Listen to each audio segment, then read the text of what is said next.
Along with Abraham Lincoln's assassination, there was a bunch of other stuff going on, and I'm not just talking about poor John Wilkes Booth and his broken leg. There was Secretary of State William Seward, for instance, who was the same night viciously attacked in his home and nearly killed. Another part of the conspiracy that night was to assassinate Vice President Andrew Johnson, who was staying at a hotel nearby. But the guy who was supposed to do the deed, who was supposed to sneak up to Johnson's room and shoot him, needed a few drinks to build up his courage. And fortunately, there was a bar downstairs, so he drank. The problem was he drank enough to forget about the whole fucking thing and just wander the streets of Washington. And just so you know, they hanged him anyway. His defense didn't really do him much good, which was basically, but I didn't do nothing. Forgotten in all this stuff related to Lincoln's assassination, nobody seems to pay attention to another Lincoln assassination that took place the very next year. Who was it? Well, I'll give you a hint. His mother was a bitch. Really, she was a bitch. Trustworthy again, whether you like it or not, with another vital historical fact.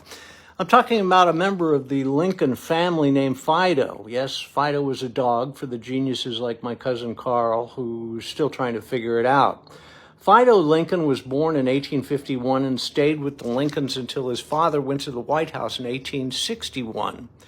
He was a yellow mixed breed special to Lincoln's two sons, Tad and Willie. After the Lincolns left for Washington, Fido stayed behind in Springfield and was cared for by a carpenter named John Eddie Roll, who in 1862 wrote to Lincoln and said that Fido was doing just fine, thank you very much. But then in 1865, Fido attended Lincoln's funeral in Springfield. And here's the sad fact that doesn't get much attention. Fido was assassinated also. That was in 1866 when he came bounding up to a drunk, put his muddy paws on the man, and the man stabbed him. Wounded, the dog went off and died near a local church. The drunken man was Charles Plank, a name that will live in infamy as far as I'm concerned.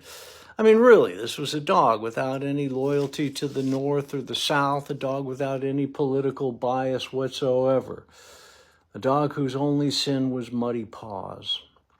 I got nothing funny to say here because this was a dog.